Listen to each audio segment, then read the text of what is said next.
Welcome back to Entertainment Talk. Today I'm here to do my review for the second season of The Umbrella Academy on Netflix. I'm your host Matthew, and today we're here to look at the second season of The Umbrella Academy on Netflix and go to the don't skip rating straight away. I'm going to give this a don't skip rating. I think this is very, very, very good television. Sometimes brilliant and excellent television. Other times just very, very good television.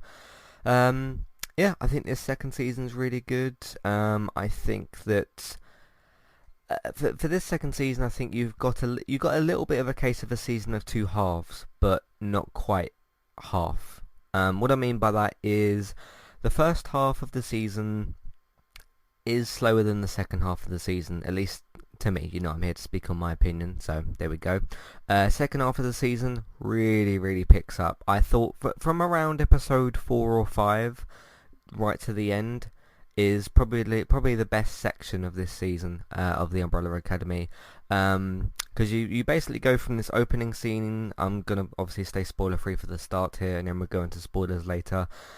Just an incredible opening scene for the season, and a great way to first of all kick off the season and get some, get the season kind of going right from the jump, right from the first couple of minutes really.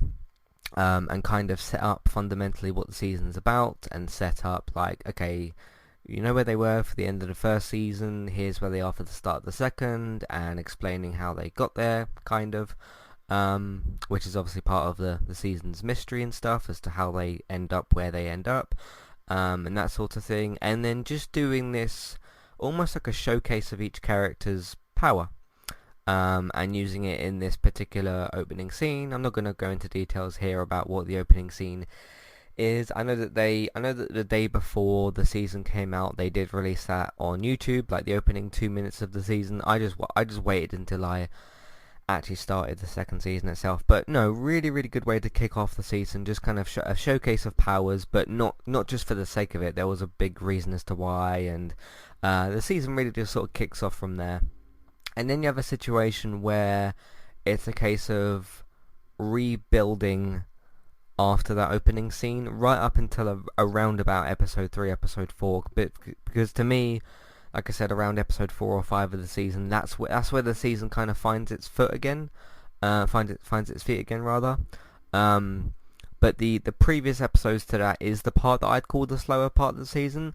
But myself as as a viewer of the show, as someone who's seen the second season, I did feel rewarded for the weight of that, because sometimes that's the case with television. Sometimes, like my example recently with Good Girls Season 3, Season 2 was essentially a build-up for Season 3, but it paid off in the end. Because sometimes, no matter how slow, you don't want to get to a point where, like, you make an excuse for a show to where, like, it's crawling along. But sometimes when a show just wants to take a little bit of time, maybe it is like 3 or 4 episodes, but if the payoff is worth it after a particular time of waiting, then at least for me, and in this experience of watching this second season of Umbrella Academy, I did feel rewarded, because as I was watching most of episode 1 and then 2 and 3 and then maybe part of episode 4, I did kind of feel like, okay, this is a bit of a slow season. Where are they going? You know the general gist of where they want to get to, and I'm not going to talk about that here in the spoiler-free section. You know the goal for the season once the season has kind of started and kicked off. You know what they're going to try and do this season, and obviously there's other stuff that happens that you don't know about, and that sort of thing. So it's very much a season where I do feel, now that I've seen the whole experience and all that, I do feel rewarded as a viewer for sticking around. There's a couple of people online, I think Adam Sepinwall, who is a TV critic, from, I think he's at Rolling Stone now. One of the things he said was, like, he got to episode 7, and felt it was just too slow. But once I was, I think when he said that, I was on episode 2 or 3 roughly, so I was in that, to me, the slower part of the season. I was quite surprised that he got to the 7th episode and felt the need to, like, step away from the series. And one of the things that he said as well was that to him, the season wasn't better or worse than the first season. Like, it doesn't improve or get worse. I kind of agree with that in a way.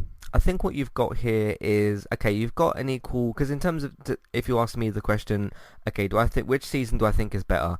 I do think they're both equally good seasons. They just do something very different with the season, and I think with the idea that you've got for season 2, you could have possibly pulled off something better. And there's also the fact that when you go through your next seasons of TV, you should get better as a TV show. That doesn't always happen, but that's kind of what should happen. But no, I think from the time travel stuff they do this season, and just all sorts of things that involve that, and how the... I was speaking a minute ago about how I feel rewarded for watching this season. One of the things in the earlier parts of the season is the separate character story arcs, and the way that those feed into the later parts of the season, that's also where I felt rewarded as well, because there was again the feeling to me in the earlier part of the season where I thought like, okay, they've got these like individual little kind of character arcs and that, and like, okay, where are these going? This is a little bit slow. And then I did actually step away from the series for a couple of days. I went and just did some other stuff. I wasn't done with the series. I just wanted to step away for like a day or two and then come back, and then I watched most of the rest of it, and then I carried on again. So I watched this kind of in parts, I suppose, that were like slightly separated. But overall, I think the pacing's fairly good for the season. I like I've kind of already said, like I feel like the pacing and just everything in the season is better from around episodes 4 to the end. That kind of gives me the idea that, because I was thinking about this once I got to around episode 8, that like, okay, you probably could have cut maybe not 2 episodes, but you could probably have lost an episode this season, or maybe like shortened some of the episodes. I think there was a small section of this season where you could have lost a little bit of time. There's also the potential with that, if you do cut out a certain part of the season, maybe the reward that I was talking about doesn't quite feel so satisfying, but then you also still would get rewarded later in the season anyway. So that's my kind of overall thoughts on sort of, I guess, the structure of the season and things like that. Characters, I think these characters are brilliant. I'll admit this is the season I've kind of fallen in love with these characters. First season, I really, really liked them a lot. Definitely did. Definitely cared about all of them, and all that sort of thing.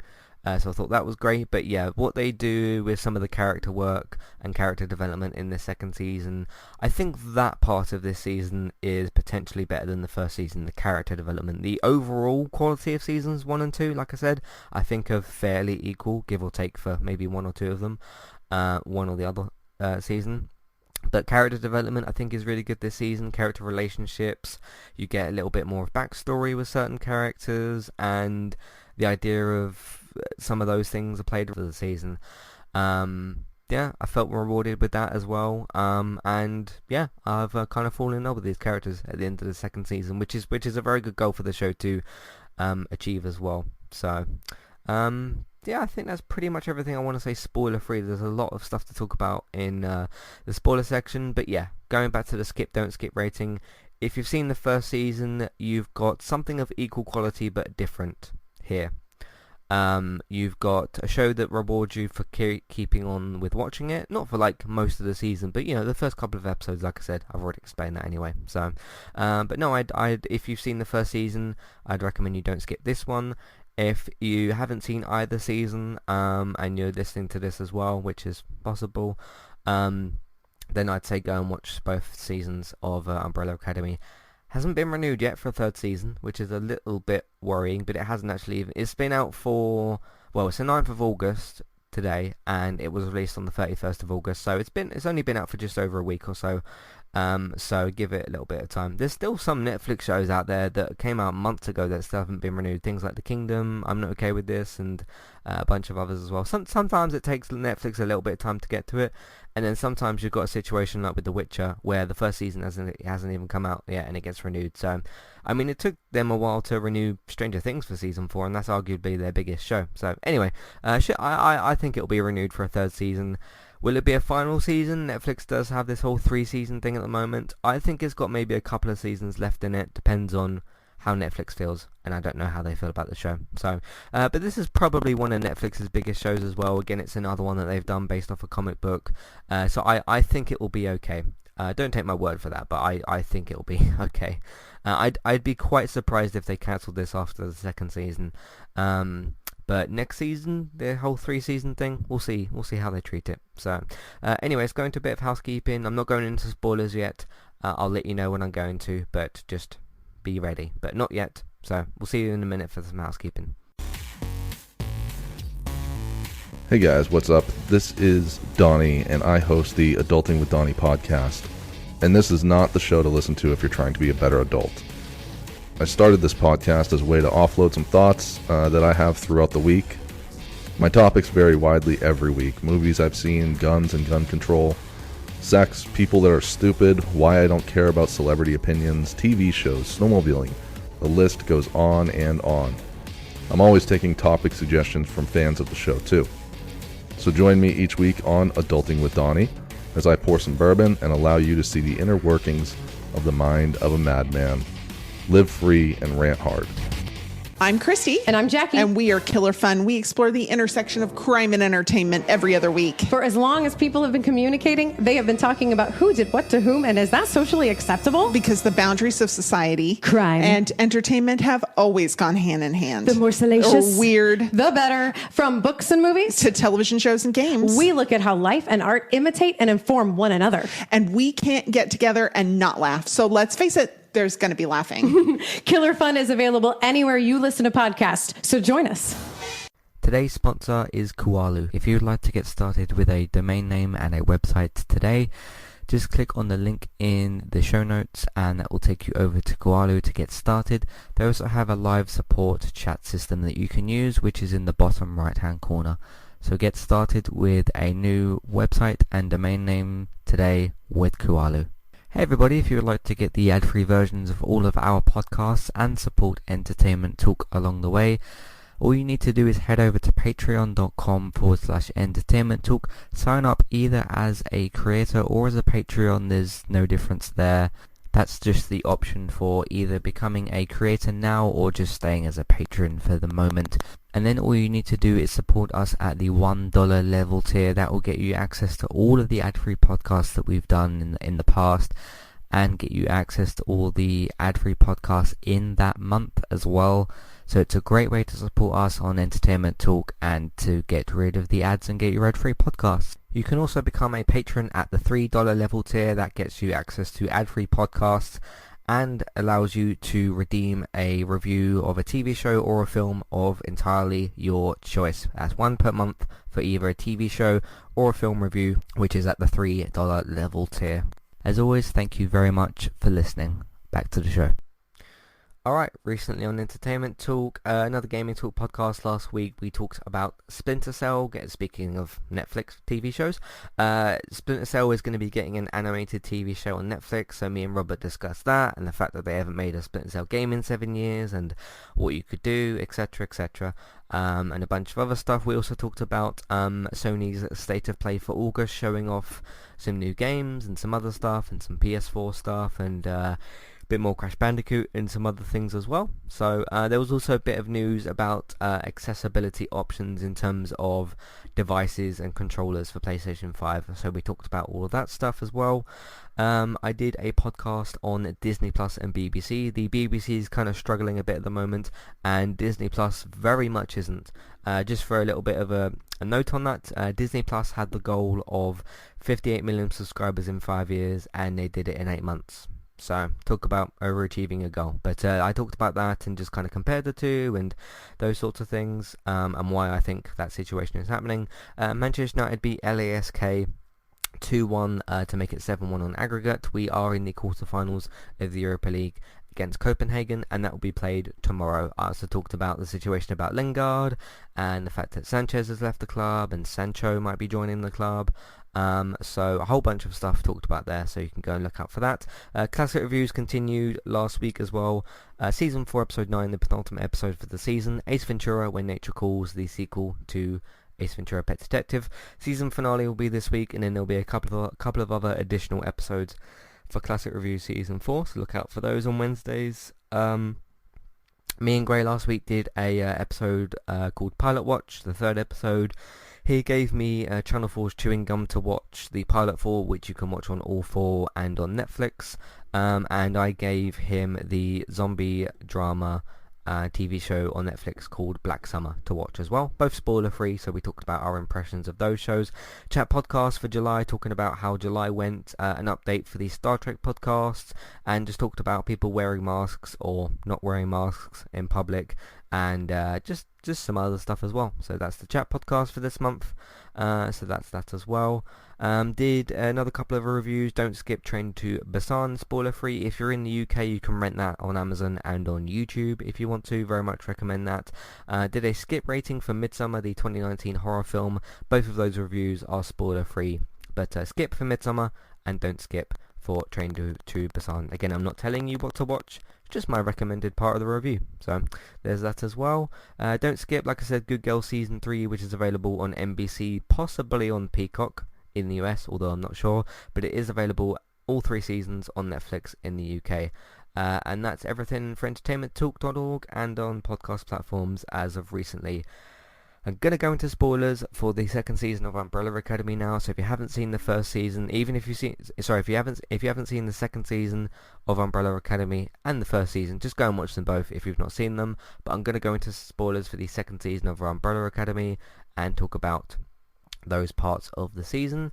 So you're going to want to leave now if you haven't seen the second and the first season, more specifically the second. But if you're listening on the podcast player, go into that, press pause, watch the season, and then come back. If you're listening on the website, you can either press back or click on the homepage, because I'm going to do that now.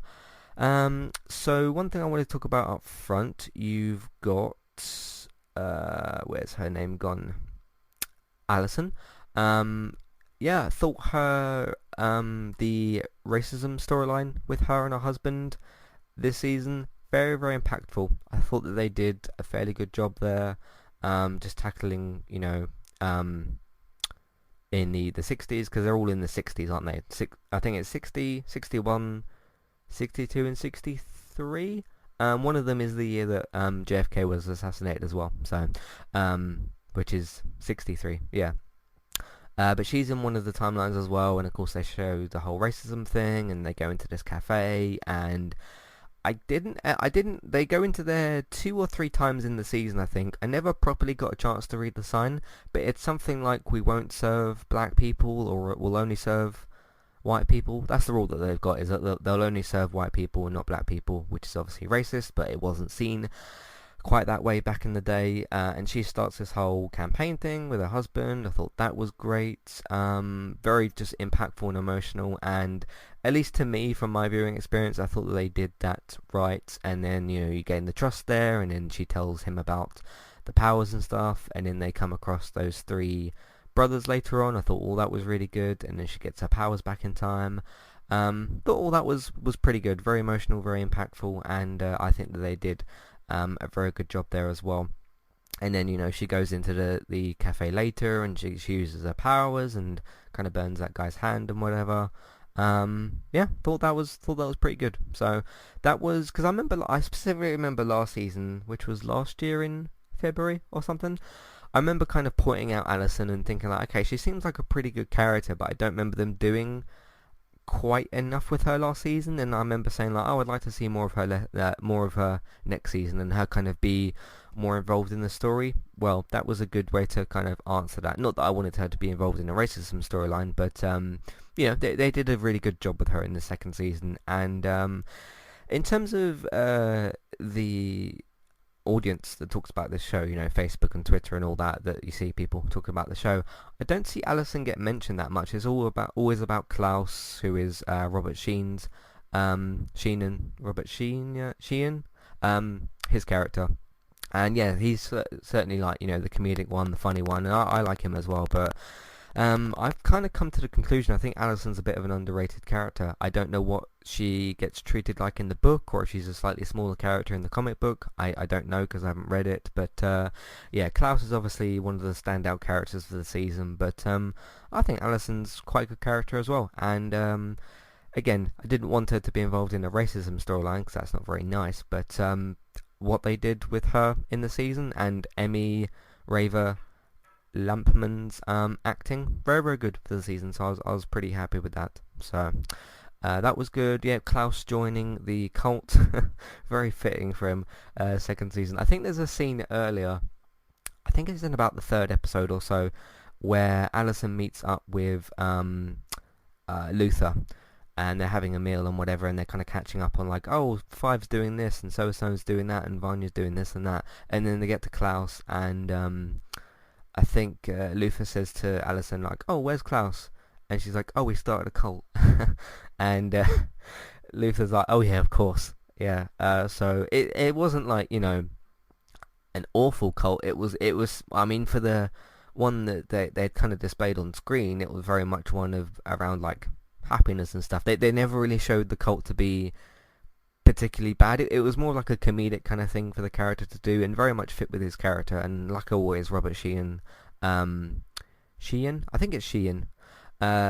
He did a very, very good job with that this season. So I thought that was really good, especially the scenes in, I'm pretty sure it was the season finale or episode 9, and he's got David possessing him, and he's trying to push him back in, and that, I thought that was great as well.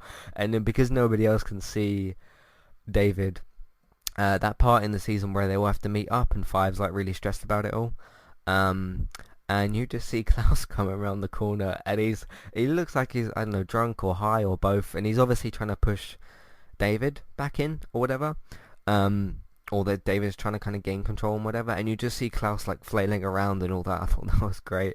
And then just the way Five's reaction, he's like, oh, of course you're here, like as if he's one of the most useless ones in the family, and he's like, where's Vanya and where's Allison and that, because at that point I think it's Luther, Five, and Klaus.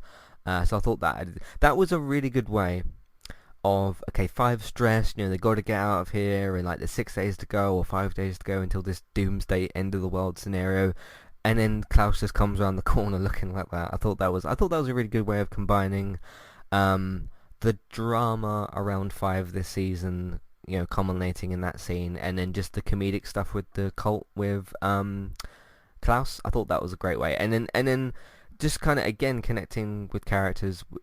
Luther just never really being sure what to do quite, or sort of being stuck in the middle, and he's kind of like not sure what to do, and he's kind of stressed as well. So I thought that was really great. Who else did you have this season? You had, what was her name? You had someone at Diego. Was it Lila? Yeah, Diego's love interest, Lila, or Lila, Lila. Lila. Thought she was an interesting character for this second season. You know, we don't find out until later that what's her name? Her mother. It's not Sissy. That's Vanya's friend. Handler. That's it. I should have remembered that because she was quite a big character in the first season. Her coming back and all that from the bullet wound in the head, I thought was kind of interesting. And then yeah, just the way that all connects together and the backstory and how Five fit into that, and then the older version of Five killed Lila's parents, and then the handler recruited her, and then it all went from there. I thought that was all pretty good. Added for some interesting fight scenes where they're sort of like, oh, I'm gonna kill you later, and then like Lila actually goes to kill Five, and then yeah, I thought that was an interesting little kind of back and forth throughout the season. Added up to a fairly good fight scene in the finale. I do think that the like showcase of powers, like I said in the season premiere, was better than the finale fight. I don't know, sometimes the show's just not got, I don't know, like the season finale for last season and the season finale for this season with the fight stuff, just, I don't know, kind of makes the Umbrella Academy themselves, like the family, not quite seem so great. Because when you look at the little showcase sort of fight thing at the start of the second season, and like they all look really powerful and like they can do anything, and then Lila and the handler kind of come in and just sort of get the upper hand somewhat easily. I don't know, it could have been a little bit better, but I guess Lila was pretty powerful as well, so that kind of made sense. But that was one thing I was just slightly disappointed in, I suppose. But anyway, thought that was fairly good. Who else do we have to talk about this season? Five, like I said, yeah, Five is the most important character to this show. I mean, if it wasn't for Five, they'd all be dead like 3 times over, basically. because you got the end of the first season where he time travels them to the 60s, and then you got the end of the season, end of the second season where they die, start the second season where they all die. So yeah, 5 is probably one of my more favourite characters. Well, my 3 favourite characters for the for the series. You've got Allison, Klaus, and 5. Those are my favourite characters. Luther's kind of cool. I felt like with Luther this season that they really showed him to just be this, not mindless, but this just sort of big brute that like can't do very much. Because there is a lot of scenes in this second season, I felt like, where people just got the upper hand over him very easily. Like with 5, like the 2 versions of 5 that are fighting later on, and the fight at the end of the season, and yeah, because I pointed out last season I felt like I was a little bit let down with what they did with Allison. I feel like my let down character for this season is Luther. I just don't feel like, I don't know, he was just portrayed to me as like this big brute that like doesn't really know what to do quite so much. And sometimes Hulk has been portrayed like that, and some big characters like that, like the Thing from Fantastic Four, and some other characters can end up being a little bit like that. So you've got to give them something kind of meaningful to do, because it felt like he was just sort of following other characters throughout the season, whether it was 5 or Diego or whoever. So I was a little bit disappointed in that with the season, but it didn't like dampen my enjoyment of the season. Here's where things get kind of interesting for me with Vanya, because I'm kind of trying to go through the characters and just talk about them sort of individually. Vanya's love story felt a little bit cheap until there were real stakes there. Like I looked at what they were doing with Allison and the relationship there, just on the relationship part specifically, not the domestic violence as compared to the racism. I'm not trying to compare those two things. I'm comparing the relationship specifically with Vanya and the other woman and Allison and her husband in the season. So I'm comparing the relationships and not the situations that they're in. Just want to make that very clear. Vanya's just didn't feel impactful or meaningful or until the husband decided he was going to like take the kid away and all that sort of stuff, and Vanya almost killed the kid and all that, like accidentally, because she does that sometimes, until the mother or whatever got the gun out and things started happening. It just didn't feel like there was very much there, whereas the whole time with Allison and her husband, I always felt like there was, I don't know, it was just better than the Vanya storyline. So again, in terms of relationship and not what the characters are doing, I just want to make that clear. But yeah, just didn't really click for me. I thought Vanya's character overall individually was good this season, was alright. But I think that now that you've kind of put this character into the situation of where there's always this worry about, like, okay, whenever Vanya gets her powers out, she's going to destroy things and blow up the world and kill everyone. I feel like in Season 3 they need to find a little bit of a way of, a better way of sort of dealing with that, because I think if they do that again in the 3rd season, it might start to feel a little bit stale and sort of samey. So I think they need to maybe you can still have her, I'm not saying like dampen her powers or whatever, but just don't make it so that every season it's like, okay, she might blow up the world. I get that that's the stake with her, but I don't know, maybe write the 3rd season with her development as to, okay, to find a way to where she can gain more power, more control over her power, because she clearly doesn't really have much control over it, because literally every time it goes off, everyone's worried that they're going to die. And that to me just shows that she doesn't have that much control over her power. So I think that they just could do a little bit something different with that. So, but there you go. Diego, thought Diego was cool this season. You know, he's dealing with some stuff. He's dealing with Lila and all that, and the complicated relationship there, and then how 5 is involved. I've kind of already talked about some of those sorts of things. But I think Diego's fairly cool. Like I said, Allison, 5, and Klaus are my favourite characters. So that's pretty cool as well. But yeah, don't have too much to really say about Diego. I think I've said overall enough for the podcast and enough for the season. But let me know what you guys all thought. Hopefully you've seen the 2nd season and all that.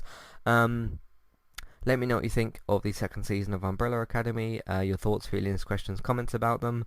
Matthew at entertainmenttalk.org, Twitter eTalkUK, there's a contact page and information in your show notes. The one thing I was a little bit disappointed about with the season, the only other thing as well, I can't remember his name, but the chimp or the monkey in the family, I can't remember his name really because he's not really in this season. You get the younger version, don't you, in the 60s where he's being trained by the dad and all that. I thought that was fairly interesting. Just a little. I thought that he was a fairly impactful character in the first season. But yeah, I mean, he's not really in this second season. You see glimpses of him, and you see him kind of being trained and all that. And I get it; they're in the past. You're not going to see the developed version of that character. But I just sort of missed that character this season. I quite liked him from the first season. And even though he does get killed at the end of the first season, I'm pretty sure he is alive because they travel back in time. And the younger version of the monkey or the chimp is there, so they could bring him back, I suppose. The other two big things I need to talk about: the best scene of the season, by far the best scene of the season. I rewound a couple of moments within it, where they all go to meet up with the dad, and there's just so much that happens in that scene. It's just brilliant. I think that's probably that, and the season 2 opening is probably the best scenes for this series. You just get a great combination of like everyone's got a moment in that scene, and there's so many moments where like a character goes to do something and it either makes another character laugh or make them shocked, and even other things to where like Klaus turns up late and he's got to have a drink with him, and his dad's reaction to that, and the dad's kind of professionalism around it of like, oh, you know, this is nonsense, you're all calling me your dad, and where did you all come from? And you know, fair enough, you know, if 6 people came up to you and they all said, okay, you're our dad, and we're from the future, you're gonna have questions, aren't you? And then especially if they start saying, okay, we got powers and all this and that, so you can understand the dad's point on that. And then they will start showing them off, and then again you go back to Vanya, and she goes to do hers, and everyone's like, oh crap, we're gonna die, because again, she's just not got any real control over her power. And then 5 shows his off, and then Luther rips his shirt open, and Allison kind of gets shocked or laughs at that. And then you've got Diego throws the knife, and then you've got what were the other ones? Klaus does that like possess kind of thing with David. I thought that was good, but yeah, that scene's just got everything you'd want in it, and it's just brilliant. So I thought that was really great. There were several moments in that scene, you know, where if you tap on the rewind button on Netflix and it does like the 15 seconds, there was just certain moments I was like, okay, I'm watching that again, and then just kind of rerun those little clips. But that was brilliant. That was the best scene of the probably the best scene of the show, actually. I know I've said it's up there with the season 2 opener, but I think that's maybe the best scene of the show. And then of course I've got to talk about the ending as well. I assume that they've gone to the future, back to 2019, and they've seen different younger versions of themselves. I'm assuming that dad's like something's gone wrong time-wise because there's 2 versions of everybody, and you see I think it's a version of David that's alive. Was that David at the end? I can't remember. And yeah, there's just a whole lot of confusion. I thought that was great. So very mysterious, very cool way to end the second season, with a bit of mystery as well. What's going on? Why is there 2 versions of everybody? Maybe 5 messed up something again, because there was the message, if you remember, early in the season, and it does get used at the end of like, okay, instead of trying to travel decades, you should try seconds. And he's tried to travel from the 60s, 63 maybe, to 2019, which is a huge jump. So yeah, very, very cool. Very cool stuff for the end there. So we'll see how that plays out. I'm going to say when Netflix renews the show, not if. I definitely think that they're going to. I'm just going to check my phone quickly, actually, to see if any news has popped up. No, I can't see anything. David would have maybe posted something or something like that. But yeah, it's a very popular show. It's doing really, really well, so it should come back for a 3rd season. But again, if you have any thoughts, feelings, questions, comments on the season, Matthew at entertainmenttalk.org, Twitter eTalkUK, there's a contact page and information in your show notes. Next up for TV season reviews is going to be the 2nd season of Hannah. I've not started it yet. I intend to do so soon. Just a kind of little schedule update for Entertainment Talk. This week we will be active until Wednesday or Thursday. and then from Thursday or Friday this week until Thursday next week, there won't be anything getting posted apart from Classic Reviews episodes and maybe some other bits and pieces. I think that's going to be the only podcast that comes out within that time. But there's been lots of stuff happening recently on Entertainment Talk. This review, a bunch of other stuff as well. There's going to be one or two more other podcasts this week. I'm going to do a solo gaming episode because Robert's also moving this week, and then my family is coming here next week. Or more of my family is coming here next week. So it's just going to be a little bit of a schedule change. But from Thursday next week, everything will be back to normal. So that's probably when our Gaming Talk podcast will be that week as well. So keep an eye out for that. But yeah, just a little schedule update for Entertainment Talk. So thank you very much for listening. You can find everything that we've got on entertainmenttalk.org. If you want to support the podcast and Entertainment Talk, we are on Patreon. You can have a look at the $1 and $3 level tiers. That's for review options, ad-free podcast options, and instant podcast options. Amazon affiliate link. If you buy stuff on Amazon, we can get a small cut, but it won't cost you extra. iTunes feeds, please rate, review, and subscribe to those as well. So there's that. David's also on iTunes through Geektown, so if you search for Geektown or Entertainment Talk on there, you can subscribe to both of those, rate, review, and subscribe. David, of course, Geektown. If you want to know about the Umbrella Academy and all your other TV and film news, geektown.co.uk and Geektown Radio on Tuesdays, Geektown on iTunes, just search for all of that. So that's good stuff over there. Bex is streaming daily at the moment on Twitch. You can search for her on there. Trista Bytes, Trista, BYTES. Go and search for that on Twitch. Follow her, subscribe to her, get involved over there. Barry is still doing horror podcasts over on Talk and Stalk. Did a new episode last week talking about his and his co-hosts' most anticipated horror films for this year, if some of them come out. But they're most anticipated horror films that are coming out soon. So you can look for Talk and Stalk on YouTube. Word of mouth, you can simply tell people that you know about the website and iTunes feed, social media, Facebook and Twitter, and different Facebook groups if you can. I'm streaming currently Ghost of Tsushima on Twitch, and I'll return to Last of Us Part 2 New Game Plus after that. Let's Play Sundays is on a hiatus, but there is 50 episodes to have a look out for, so go and check out all of that on entertainmenttalk.org. Thank you very much for listening, and I'll see you next time. Goodbye.